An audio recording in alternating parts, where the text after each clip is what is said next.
Welcome to the Infrastructure Podcast. My name is Anthony Oliver, and today's special episode is going to be returning to the tricky but absolutely crucial issue of skills and the need to lever in more of the best talent from schools into the infrastructure, construction and building sector. Now, anyone who has ever attended an industry conference, and I suppose anyone that's ever listened to an industry podcast, dare I say it recently, will have been very aware that the deficit of skills in this sector is presenting a real risk to our ability and ambition for accelerating investment in the industry, boosting growth and improving living standards across the UK. And add to that the reality that technology is set to transform the way we work. We have to change to make sure that the brightest minds really do get into the sector. It's a huge challenge, and so who better to talk to than Alison Watson, President of the Chartered Institution of Civil Engineering Surveyors and founder of the Class of Your Own initiative, which, as we heard in episode 6 way back in March 2023, is a programme that is successfully embedding design, engineer, construct agenda into the school curriculum and radically increasing the number of students actually making it into the industry. But not fast enough, which is why Alison joins me today in Jamie Oliver's lovely new restaurant in Covent Garden, London, as she prepares to launch a new initiative she hopes could actually start to change the way the sector approaches its support for schools. So, Alison, welcome back to the Infrastructure Podcast. Thank you very much. It's very good to be here, particularly here. Absolutely. It's looking very nice around here. Looking forward to getting a bit of the food, I must say. Which brings me to the big question, I suppose. Why are we here in Jamie Oliver's restaurant in Covent Garden? Okay, well, we're going to have to rewind about 8 years. And it's funny because, trying to convince schools that, the construction is a great place to be is as hard now as it ever was. And a lot of people back in the day were saying, you need a celebrity. And we have celebrity architects and we have celebrity TV programmes, but somehow I don't think that's what kids watch. And I sat and thought about it for a while and I thought, well, there's one celebrity who I have a huge respect for and who's done a lot for young people, and he's at the time was all over the telly as he is now, actually. So the obvious one was Jamie Oliver. And I think what the missing link for a lot of children, young people, and I would dare say society, is that, we're sat here in this beautiful restaurant. People have designed this, they've engineered it, they've constructed it. The interior design is beautiful. It's about end users. And yet you probably don't come in a restaurant normally and sit down and go, ooh, talk to me about the architecture. Talk to me about where was the inspiration from. So I thought, well, I don't think Jamie's ever done anything around building. So let's do that. And it was a crazy idea, and I just thought, even trying to find this, this big person, and who do I ring? Who do I speak to? And I finally managed to track down a small organisation who had some kind of tenuous link. And I rung up and I just said, I'd be really, really interested, and we're doing this. I'm thinking about, could children design a Jamie Oliver restaurant? And I didn't think it would go anywhere. And then I got a phone call just before tea time, the irony. And my daughter was in the office at the moment and she said, it's tea time, don't pick that up. And I'm like, I've got to, it's 5 to 5, I'm picking it up. And it was Jamie's restaurant and it was Jamie's people, and they said, we love the idea, let's do it. So we got together with the design and construction team at the time and put out a competition that, thought about everything that was aligned to, I guess, Jamie's philosophy around health and well-being and good food and nutrition and a lovely environment and so on. We put the brief out with the team. It was a fabulous brief, and we just threw it at children and said, okay, see what you make of this. And the results were just terrific. We got some incredible designs back with a fantastic justification for every single one. And the idea was not around a new build. It was actually go and find a building that you love, because that's what Jamie does. He finds a building and transforms it into a restaurant. So you be Jamie, you look through the eyes of Jamie and find a building. So it was about taking a building in its existing state and turning it into a restaurant. So thinking about heating and cooling, ventilation. A lot was about building services. And I think it's fair to say that if you talk about pipes and wires and ventilation shafts and fans, it's probably not the most sexiest or exciting thing to talk about. And yet it was absolutely crucial. You've got a lot of condensation in the kitchen, but you don't want your guests to feel that, sort of ambience or that environment. So thinking about different users, thinking about access. So all the things that we probably just take for granted when we rock up to a restaurant, we wanted the children to really take on everyone. So that was 8 years ago. Yeah. What's happening now? Okay. So we've done lots of things. I mean, my goodness, when I think about the different, we've worked on COP28, COP26. We've done climate science centres. We've worked with the BBC on music and designing live venues for the transfer of the BBC from Maida Vale to the East Bank. All sorts of things, but we still come back to Jamie's, and Jamie had just opened his new Covent Garden restaurant where we're sat now. And I kind of rung the team back up again and said, you know what, he's still as current as he ever was. We have a major problem with good food, health. Think about the government and obesity. Even this morning, Bridget Phillipson was talking about breakfast clubs for all children. You need a good start to the day and it needs to be nutritious. We've heard about food banks. And I thought, maybe we should revisit this whole thing. And let's do a relaunch based on Jamie's restaurant. Let's do exactly the same again, because 8 years have gone by and we're still crying skills. So the team were up for it. We filmed the team. Jamie's done a great new video to inspire children to think about what matters to him, and it's still the same ethos, still about health and well-being, and I think we need that more than ever now. So just give us a quick catch-up then. So class of your own, it's got the design, engineer, construct curriculum. Give us a quick, very rapid resume of what it's all about. Okay. It's bringing the curriculum to life, basically. Everybody's talking about we need more STEM careers, we need children to fail in maths, oracy is really important, digital is really important. So it was basically a way of weaving all that together in a context that was around everybody, whether it's your home, the road, a restaurant, an office block. So design, engineer, construct goes from 11 to 18. Now it's for primary school, that's about to launch next year. So we're basically not far away from the womb where you are born into the built environment, literally. And I think over the years, so many children, so many young people have come through this, not least the winners of the competition. It's a great story there, that original competition. And it's there as a curriculum. But I think over the years, it's just become harder and harder. The curriculum is so narrow. Teachers are under stress. There's a retention issue. There's a training issue because there's no teachers, who are actually being taught the built environment as their specialist subject area. It's still very much trade, which is great. We need them too. Colleges, they can't attract people to teach. I think it's in a lot worse state now, the education system, than it ever was. So tonight, of course, you've got some great people around the table. We're here to have a little discussion about what's happening and what needs to happen. Before we get into that, what are you actually announcing now? What will this new competition be? So it's not a competition per se, it's what we call a DEC award. So we have lots of mini projects and every competition becomes a DEC award, and we've had the Designer Restaurant Award for some time. So it's basically a vehicle where schools can take on a real project with a real person for a real client, that's Jamie. They can fit it in the timetable in Key Stage 3, 11 to 14, or in 14 to 16, 16 to 18, because designing a restaurant can be as big or as small as you like. But the whole idea is that it's free to schools, there's no barriers, and hopefully it's a vehicle that everybody, because everybody knows Jamie, that every professional body, every member of every professional body can see the part that they play, whether they're building services, SIBSI, or they're REBA, and architecture. Everybody can use this programme to go into school and encourage children, almost like singing from the same hymn sheet or the same menu. Well, it does sound fantastic, and it's your passion behind this is fantastic, and I suppose you've been doing it for many years now, 15 years. I mean, what's the problem then? What is the problem? What are we here around the table to discuss now? What do you see as still being the problem? Well, you mentioned yourself, 15 years is a long time, and I still don't think we quite get it in this country that you have to start younger, and it almost becomes rhetoric. Oh, we must start young, we must get into primary schools. Yeah, but with what? With what? And I've always said that the great day that you can have, whether it's spaghetti and marshmallows, the careers talk, imagine if you've got a captive audience for a careers talk, a captive audience for, take away the mock from interview. You can interview, don't mock it. You've got a captive audience who want to come to the built environment. I can't believe that after 15 years we're still having the same discussions and debates.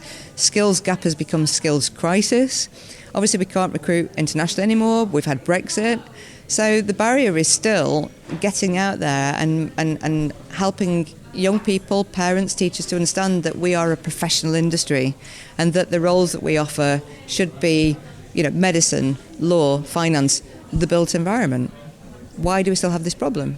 So around the table tonight, you've got quite a lot of folk from institutions. You've got some people from industry. Or tell me, who is coming? Who will be part of the discussion? Okay, well, the greatest thing is that we've got the two boys who won. So Sam and John, and I'm not going to spoil the story because they've got incredible stories, both of them. So Sam Boone and John Haylett from Clacton Coastal Academy back in 2016, they won this. So they're our VIPs. Of course they are, because they're still with us. We've got the original judges from the original challenge, but we've also got people from the Construction Industry Council for the Education and Future Skills division. We've got the CIC 2050, because they are the young people coming through who need to change and they don't know all this is here, so I invited them to come and join in the party. We've got Tony Ryan from the Design Technology Association, who's seen this massive decline in design technology teachers. Design technology, I mean, it's what we're all about, and yet teachers are just not coming through. They've had a massive, colossal decline in the number of teachers teaching design tech. So they're just incredible people who have all been around definitely for the last 8 years and longer, and they've all hopefully seen the way that the industry is changed or not, the way that education has changed or not. We've all probably had children by now and got them into university and into jobs by now. So it's basically to revisit 8 years and say, what could we do differently? What's gone wrong, maybe? And what's the solution? And hopefully, having been there and all had this energy around the original challenge, where can we take it from here? Well, let's get stuck into that a little bit later. But first, I think probably ought to have a chat with Sam and John to see exactly what it is that they think this whole programme has done for them. So, Sam Boone and John Haylett, welcome to the Infrastructure Podcast. So tell me, 8 years ago, you two worked together and won this challenge. You designed a Jamie Oliver restaurant. Tell me about it. How did it come about, and what did you do? Sam? So I'm the building services engineer, and 8 years ago, both me and John, we worked on a project together where we were tasked to create a restaurant for the Jamie Oliver's restaurant group, using a local monument and landmark in our area, and we chose to use the Martello Tower in Clacton. From that, we created our restaurant design, and then luckily were able to win that competition. And John, who was in charge then? Well, you were at school, I presume, doing at that time. Who was in charge of this project? Well, I think it was a collaborative effort. I think Sam can agree. I think it sort of shaped our sort of future endeavours. As Sam sort of pointed out, we chose sort of the Martello Tower, which is an old World War II historic sort of landmark on our local coastline, and it sort of influenced and sort of set the sort of path for us going forward, I'd say. I'm sure Sam can agree. Well, tell me about that. I mean, how did your involvement in the Class of Your Own project in this this deck challenge? How did it change your approach, your view of the industry? Did you know much about this industry beforehand, Sam? Absolutely, it was a fantastic opportunity. When I first started, I only knew that there was builders and architects, and then eventually, after doing this course, I was able to learn that there's mechanical engineers, electric engineers, building surveyors, quantity surveyors, architects, and there's a whole variety of disciplines out there in the construction industry. John, what about you? Yeah, likewise to Sam, but also I sort of found a newfound love for historic and existing structures. It sort of helped me understand the complexities of what our existing portfolio, and sort of it helped me influence the sort of career choices I made in the future, really. Yeah. Well, tell me about those career choices. I mean, Sam, you say you're a building services engineer. John, what are you doing now and for who? So I'm a building surveyor by trade, and I work for a company called Atkins Realis, which is an international organisation. And a building surveyor typically looks at existing housing stock and provides recommendations and guidance on interventions and also the condition of those existing buildings. And Sam, who are you building services engineering for? So that's for Ingleton Wood, where I'm an intermediate electrical engineer. I mean, certainly it's launched you into your current professions. So what would your advice be to your former selves in terms of getting involved in this next round of projects? Oh, absolutely. So it's got to be being able to be engaged in school, where you're able to do, as lucky as us, to do this course as well, and then being able to discuss with local businesses as well on your work experiences. John? I sort of second that, but also just taking opportunities. As a student, you're given a plethora of opportunities, and I think just taking every opportunity you have gives you options. And I think for us, work experience, doing the competition alongside our studies gave us a sort of, let's say, just a CV to help prepare our careers and give us an opportunity to get in industry. Well, great to meet you, and be warned, there's no such thing as a free lunch, so I'm sure Alison will have you promoting this heartily, but I would imagine that that's not a problem for you. Absolutely, love it. Yeah, this isn't our first rodeo, trust me. We're good, yeah. Brilliant. No, great to meet you. Thanks a lot. Thank you. So, Alison, we've got some fantastic people around the table this evening, one of which, of course, is Chris Williamson of Weston Williamson and Partners, who, of course, is REBA president next year. Why have you got people like Chris on board? I think we've got to think about influencers. Obviously, a teenage thing is influencer in my book, but Chris has got a really, really massive presence in industry. And again, taking up the REBA presidency, I know that Chris has a passion about young people coming through and alternative routes into architecture. I'm president of the Chartered Institute of Civil Engineering Surveyors this year from last month. And we're having the same struggle with surveyors coming through and alternative pathways and so on. So I just think it's just a real ambition for us all to come. We've all got the same problems. We've all got the same challenges of attraction and retention. And I just think it would be lovely if we could all join together through something for young people that is so tangibly exciting that they can actually be proud to show their portfolios and talk about good design and end users and access and mobility and everything else that's wrapped up into what makes this place great and successful. Well, let's see whether that enthusiasm has rubbed off on Chris. So, Chris, welcome. Welcome to the Infrastructure Podcast. Tell us why you're here. Why is Alison's initiative so, I suppose, fired your imagination? Well, I, like Alison, am passionate about social mobility, and I know from experience that architecture wasn't suggested to working class kids. It's a profession, and a lot of, even now, only 15% of architects come from non-professional backgrounds, and I really want to try and help change that. So I think anything that gets young people involved. I mean, these are the opportunities that I would have liked when I was a kid, and I think it's important that we keep on encouraging people to have different routes into architecture. Well, I said at the top that anyone in the industry knows about the pressure on skills.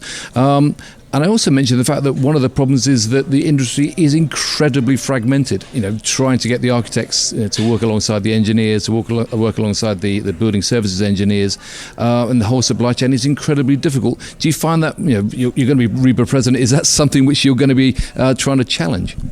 I think it's getting better. I mean, I think it's getting more coordinated, but the more we can do to even it out. I mean, there are some great initiatives for graduates and people on courses that we're involved in, but I think at school leaver age there's probably less so, and they're the people that need help. I mean, people won't go to university if they know they've got to come out with £50,000-60,000 worth of debt. So I think the more routes we can get into architecture and the construction industry, because we need people and we need that talent. The brightest young minds, of course. I suppose I must ask you, any advice, as an architect, to the entries for this latest challenge, designing a Jamie Oliver restaurant? Where would you start? The advice I'd give anybody is get to know your client. I think, I'm always impressed at the level of design in schools of architecture, but it's our customer care and getting to know what the client wants rather than telling them what you would give them. Listen to what they want first before you put pen to paper. And hopefully sample their food as well. Well, Chris, thanks a lot. Back to you, Alison. We mentioned it earlier. What is going wrong in the industry then? What is stopping the industry really engaging properly with schools and really dragging that best talent into the industry? Is it money? Is it culture? Is it focus? What are the problems for you? I think probably a lot of the behaviour is same as when I was at school. You try to do something good, inspirational. I mean, social value, Chris has mentioned social mobility, it goes hand in hand. I think the social value is still so old school. When I think about why I did this when I was a land surveyor, and it was basically talk kids round a site in a hard hat and take a photograph of them, that was social value. Maybe, but it's not impactful.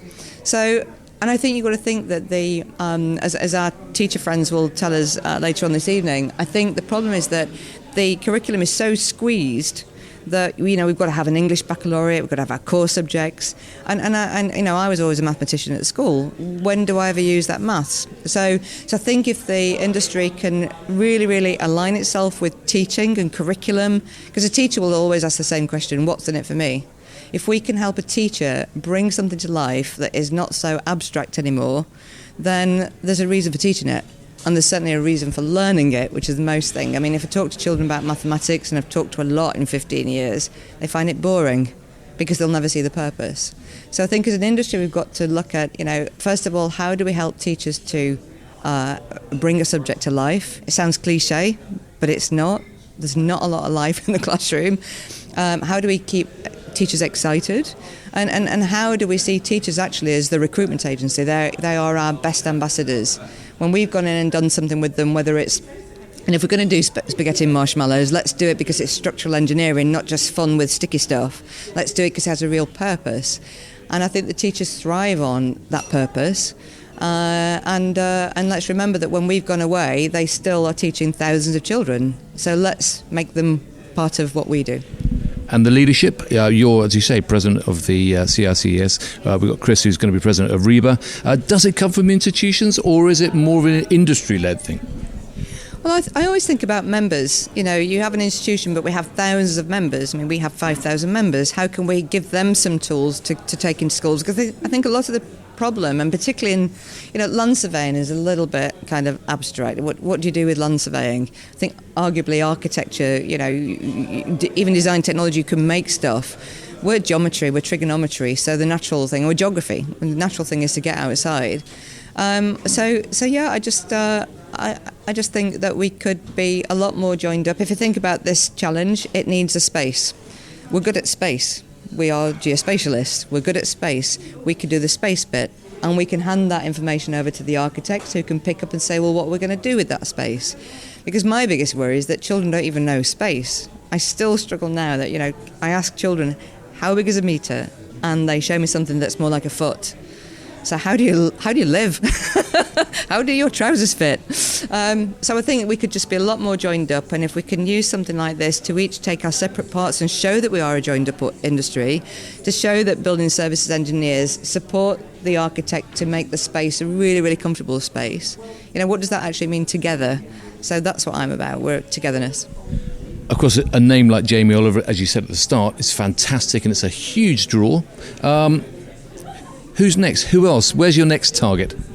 Well, I don't know who rivals Jamie Oliver, particularly in this country. We're going to do, whatever we do is always around health and well-being. I think it has to be. Let's forget our children have been hemmed in. There's still a great issue with children returning to school. The pandemic is still something we talk about all the time. So whatever we do, I think it just needs to be working with inspirational people. And, I'm sat at the side of one. I know that Chris will bring an awful lot to the industry next year. I'm hoping that, we will be more focused on education. If we're talking about leadership, I'm hoping that this new government might breathe life into schools and help us be a little bit more diverse in the way that we deliver education. Are you having any kind of feedback in that respect? Are you getting more signs that there's going to be more support in this particular field? Well, it's interesting because the current president, Tina from the RICS, she went out with a built environment GCSE just the other day, and I think everybody, we can all agree that, we could do with something like that. But my question is always, but who's going to teach it? Because at the moment we have a complete lack of, professional teachers who are specialists in the subject. I mentioned that earlier. So from a leadership point of view, there's a curriculum review going on. I think it's brilliant that the government are actually sitting down with people who, can consider Could we be delivering education a different way? Could it be more modern, up to date? Could it be more applied? When I was at school, if you did anything applied, it's because you weren't very clever. And I said, well, I want applied maths. I want maths that does something, otherwise what's the point? So I think the narrative is changing. I think it's less about a GCSE result on a piece of paper and more about the whole child. I hope so. So I'm optimistic. I have to be. Well, there's no question that this government is putting a lot of emphasis on investment in infrastructure as key to actually driving growth. So just finish this off then, Alison. What has to happen next? You've been doing this for 15 years. You're making progress, but you want more. You want faster. What has to happen next? Well, I think it's a long time overdue. If you think about why we're here, why are we representing different institutions, we all have our own thing of future talent and new talent. So we all have our little initiatives for schools. But we are not joined up at all. We're really, really not. So I'm kind of hoping that we can come together for education. I mean, my theme as president is make space for education, because there's one thing about delivering activity. Education is a whole different meaning to me. Education is about deep learning, leaving an impression on a child where they want to go and learn more. And I think a lot of the stuff that we do isn't about learning. It's just, let's do stuff to kids that gives us a tick in the box, helps us win a bid, for example, makes us look good. That's not education. And I suppose the key thing, before we all sample this wonderful menu that was in front of us, what do you need from the people around the table tonight? Come together. We did it once 8 years ago. It was a lot of fun. Let's make it fun again, because that's the other thing that's missing, I think, from education. The fun's kind of knocked out of it. So let's have some fun. And I suppose the final thing is, what can anyone that's listening into this podcast, what can they do to get involved with Class of Your Own? Just get in touch, drop us a line, we'll give you a call. It's support@classofyourown.com. It's as easy as that. Take 2 minutes out to make space for education. Brilliant. Thanks very much, Alison. And thanks for the invite, of course. I look forward to sitting down and sampling some of Jamie's food a bit later on. But right now, that's all we've got time for. But we have got more in the pipeline on the Infrastructure Podcast, more guests to listen to as we tackle more of the big issues faced across the sector. Do check out the Infrastructure Podcast website, www.infrastructure-podcast.com, for all the latest podcasts, but also background information on some of the issues discussed today, and certainly some ways for you to get involved with Alison's project here. So thanks very much to Alison, thanks to Chris, and thanks for listening today. We'll be back very, very shortly. Thanks very much.